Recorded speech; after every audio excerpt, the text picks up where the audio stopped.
ชีวิตนี้บ่มีหยังเป็นตาย่านเท่าการบ่มีเงินล่ะค่ะพี่น้องการบ่มีเงินน่ะมันทรมานมันบ่มีความสุขเงินเฮ็ดให้ทุกอย่างในชีวิตง่ายขึ้นแล้วก็มีความสุขหลายขึ้นอดทนโลดค่ะ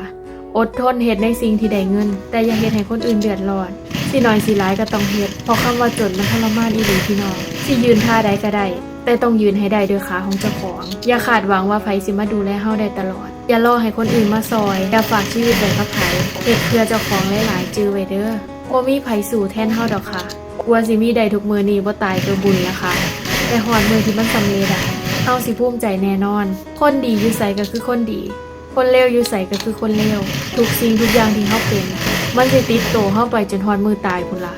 เฮาเลือกได้เองค่ะว่าสิสร้างสิ่งที่ดีงามหรือสิเป็นคนสร้างแต่ปัญหาโอกาสมีให้เริ่มต้นใหม่ได้ซุมื้อนั่นล่ะอยู่ที่เฮาสิกลับโตกลับใจบ่คนดีนะมันเป็นยากค่ะแต่ถ้าเฮ็ดได้